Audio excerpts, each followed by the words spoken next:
Hey friends, Peggy Hall here from thehealthyamerican.org, back with the Healthy American Morning. And I say the name of the show this way because I want to be uplifted and I want to uplift you. I am so grateful for the amazing cards and letters that you are sending me. And I have something that I want to share with you. I really would love to share this with you. If you live in California or you've gotten a gift from California, you probably know exactly what this is. I'm going to show that to you at the end of this morning's broadcast, so be sure to stay with us the entire time.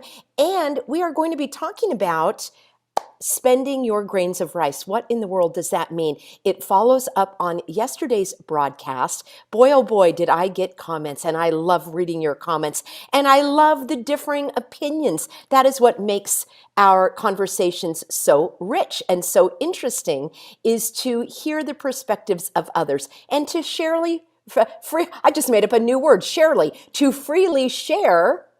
I'm thinking so quickly, to freely share our opinions in a manner and a matter of being open to hear what other people have to say. I'm going to continue that conversation. And first, I want to bring you right on over to the sponsor of the Healthy American Morning. And let me cue that up for you right here. Where I would like you to go is to www.preparewithpeggy.com. Preparewithpeggy.com. Let me know in a comment below if you have gotten this emergency food kit. I have it. Pastor David and I each have our own.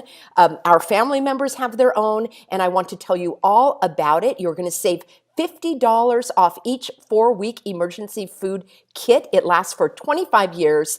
And I actually want to read you a message from the sponsor to make sure I get in all of the important points. There is also a water filtration system for those of you that are interested. But let me do this.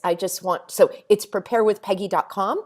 And let me tell you exactly what I would like you to know. And here we go. Are you concerned about the future? Join the club. Global problems are having local consequences, and too many of them. Take food shortages, for example. Supply chains can break down at any moment, as we've all learned the hard way. That's why I was a little bit concerned about the issues I brought up in yesterday's live stream.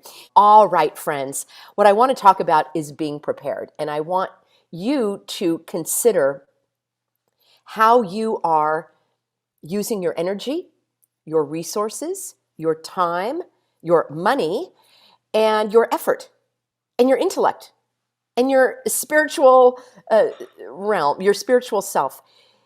The way that I like to think of this is our life here on earth is finite. Oh my goodness, we all know that all too well, don't we? My husband, Pastor David, and I have suffered a couple of recent losses, which have piled up on many previous losses, and grieving and mourning and sorrow. These are all natural responses to loss. And David said to me yesterday, maybe the reason we have these strong emotions about our loss is because we might not appreciate it as much, knowing that if we didn't know that it was going to be ending. And some people do live their life like that. They actually never think about what they have could change. So we have limited time, energy, and resources here in our earthly realm. I like to think of it as a big bag of rice, like a giant bag of rice, and each little grain of rice is a unit of that resource, whether it be time or money or energy, effort, your thoughts, your emotions. And are you going to just scoop up a handful of that rice and just scatter it out, and then you're left with less? Or every time you are wasting time, spinning your wheels, complaining, arguing, to me, for myself, I can only speak for myself, I feel like I'm scooping up a giant handful of rice and just scattering it. And I've just lost all of that potential of what I could do with that rice. I could use each grain of rice to plant a seed, to create a program, to tell someone I appreciate them, to do something in my life that is going to enhance my life or enhance the life of others. How are you spending those grains of rice? It's kind of funny because I just did a promotion all about food, and it ties right in because in the last couple of years, well, I'll just speak for myself. I've always let's say in the last 10 to 15 years, I've been mindful of prepping. My husband and I love to read all these books on prepping. It empowers us to help us feel as though we are not going to be caught off guard. And 2 years ago, when they started to shut things down in California, which, by the way, was the first state to shut down. Remember, I never use the word lockdown. I don't live in a prison. There's no such thing as a lockdown unless somebody has locked you into the house with a key. Don't fall for the language, friends. I will say it was shut down, and many people shut themselves down, locked themselves in. I certainly didn't. But during the oppression that the bad guys instituted and imposed upon us, like many people, I did feel a sense of dread, of uncertainty, of, oh my gosh, what's going to happen? I'm not going to put it in the category of panic, although I saw panic. So let me take you back nearly 2 years ago. It was March 13th, 2020. And I had just been told by my 2 government jobs to stay home and not come back. And I didn't know about my Title VII rights. Everything was shut down. There was no job to even go to. So we're scratching our heads going, what in the world is going on? This does not sound legal, lawful, normal, or any of that. And we ended up, because we live right across the street from Trader Joe's, we ended up just going to Trader Joe's to pick up a couple of things, because that's what we did. We always like to go to Trader Joe's. And we walk into Trader Joe's, and it was like a bomb had gone off. People were in a panic. They had shopping carts, and they were racing around the store. Some of them were standing in the middle of the aisle like this. They didn't know what to put in their cart. They're putting in, mustard and dried tomatoes and crazy things that they may not have even gone in there to purchase. It was a full-blown panic, and I could feel the panic in the air. And we looked at each other and we said, we are out of here. I am not participating. I'm not going to run through the aisles throwing whatever I can in the grocery cart. We left. Now, luckily, we had been mindful of preparing for some time. There was a period of time, maybe as newlyweds or early on in our life, where we lived a really minimalist lifestyle. Actually, that appeals to me. I don't like a lot of stuff. I do like simple and clean and not cluttered. But that would lend us to having nothing in the pantry. Like we would only have enough food that we were going to eat that day or that week. We were not people that had the pantry stocked with dried goods and all of that. And it's like, well, we live right across the street from Trader Joe's. That's our pantry. We'll just get whatever. They can keep everything for us, and we'll just go buy it when we need it. That was the mindset. And then we started reading books on, I think it might have been after 9/11. Oh, that'll be a topic for another day, when we decided, we need to be more prepared just in general. So we started reading these books on preparedness. And of course, they talked about what might happen in our society when things would shut down, break down.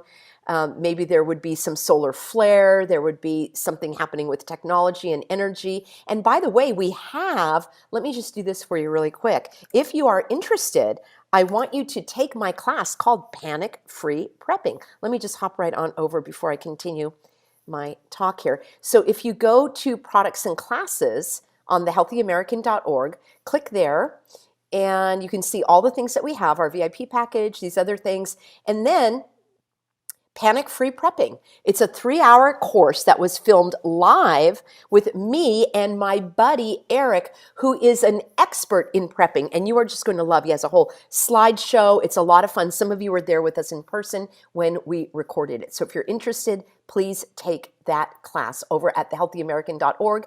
You click on products and classes. So we really got into all of this, and we understood sort of the socio-political atmosphere that could result in needing to be prepared. So we began to do that. So at that moment, when everybody was freaking out, we weren't. But even then, even though we were prepared, even though we didn't have to be in a panic and throw stuff in the grocery cart in Trader Joe's, there was that sense of, oh my gosh, what is going on here? Is this really it? Even those of us that were prepared and are of sound mind and don't live in fear, I would say for myself, I was still drifting toward that, oh my gosh, what's going on? So in the next couple of several weeks, while the stores were still open in California, although they were shutting them down quickly, and even the places that I was shopping at, which I will never shop at again, like Smart and Final, I call it Dumb and First. Um, let's see, Comico, the United States of Costco, making their own laws. We'll never shop there again. And Trader Joe's actually was pretty good for quite a while, but then they became super, super strict and violating laws and rights. And our lovely, one of my lovely staff members has actually been at that receiving end of their discrimination. With a happy ending, she came to work for the Healthy American, which is awesome, and she's amazing. So at that time, I actually doubled down on my prepping. And I spent my days, as my budget allowed, stocking up on bags of rice and other dried goods that I could use. And we still have that now because those things really are long lasting. And over that time is when I developed the Healthy American. And then I have been delivering messages that sponsors have seen value in, and they're like, oh my gosh, we love your message and your trustworthiness and your audience, and we would love for you to share our message with your audience. So that is why and how I've been able to continue to do these daily shows. This has become my job, and you are all my employers because I work to serve you. But having said all that, I remember getting that giant bag of rice. This is where I'm going with the story, at Smart and Final, and I got a bunch of other non-perishables like pasta and a lot of canned goods and jars and that kind of stuff. And I remember thinking, how long would this bag of rice last me? And I didn't really know. I had to kind of do some calculations, which is why I love the Prepare with Peggy, because I know that's going to last me. That's 4 weeks worth of food that's not going to perish. And that gives me peace of mind. But I started thinking about that bag of rice.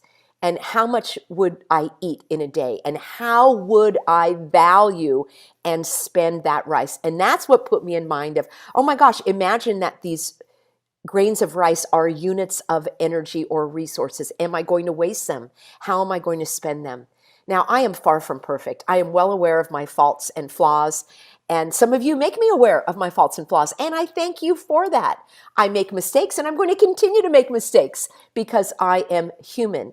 And I use the powers of awareness to think clearly and carefully to the best of my ability. How am I spending my time? How am I spending my energy? How am I spending my thoughts and my emotions? Am I scooping up a handful of rice and scattering it out and losing it to be gone forever? Or am I planting those seeds of rice? Am I cultivating them? Am I cultivating relationships that support me, that are uplifting, that are moving in the right direction? Am I putting up oh my gosh, I didn't mean, how about that for a Freudian slip? Am I putting up boundaries, which can be a type of barrier, to keep out those thoughts and emotions and people and energy that I don't want to be a part of? Friends, I've done videos here before about getting out of the spin cycle. I personally do not watch the fear-mongering videos that leave me feeling worst, as I say, worst is worse than before.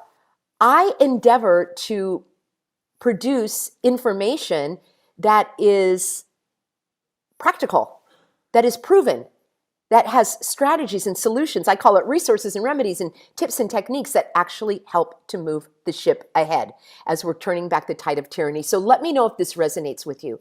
The next time you are tempted to maybe engage in a behavior that is draining that bag of rice, where you're just scattering those grains of rice. Maybe it's something that you're going to be eating, people that you're going to spend time with, things that you're reading, consuming, watching, places you're going, videos that you're watching, comments that you're making.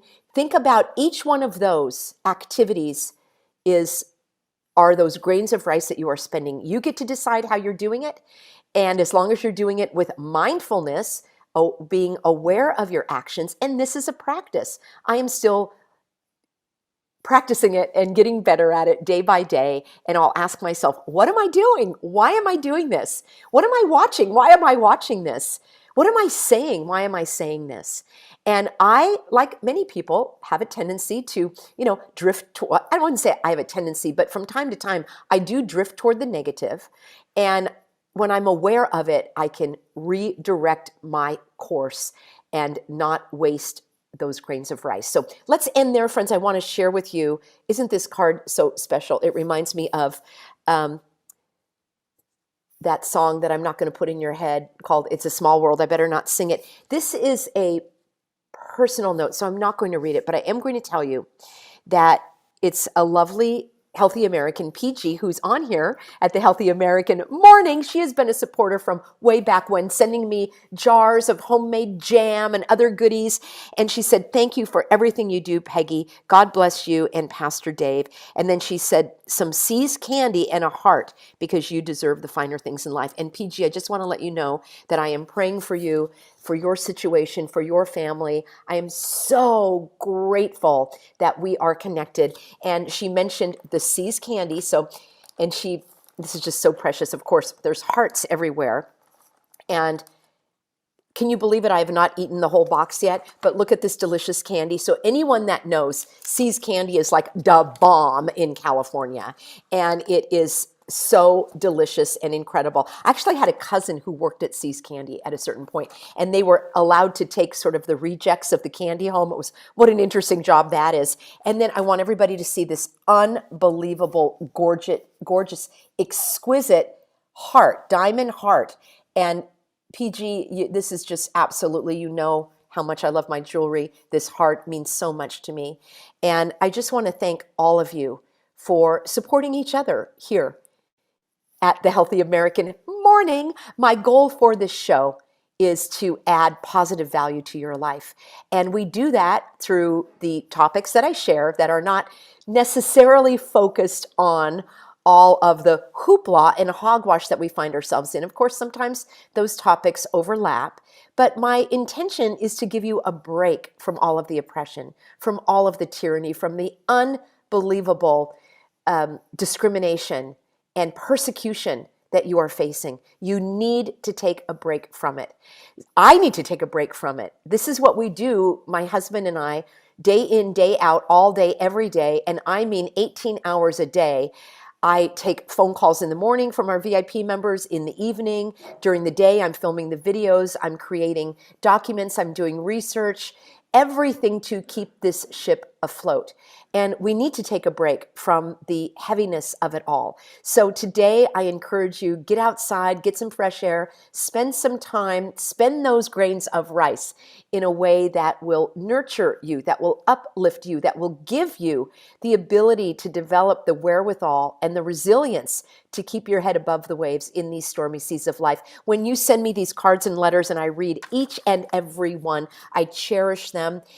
It uplifts me, and that is, as the saying goes, the wind beneath my wings, and allows me to continue. So I look forward to seeing you this afternoon at 4 p.m. I've been doing multiple shows in the afternoon because there's so much that I want to share with you.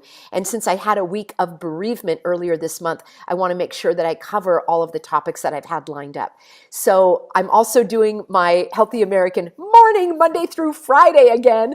So just hop on board. Don't wait for the notifications. I'm here in the mornings, in the afternoons, and I can't wait to see you. Be sure to resubscribe in case YouTube unsubscribed you. Find me over at all of my other social media, and I've got links about that for you below. Signing off for now, everybody. Big shout out to the moderators and all of you that are a very valued part of our encouragement community. I don't always have time to answer your comments in the live stream, but please know that I read all of them, and I'm so grateful to have you on board. See you soon, everybody.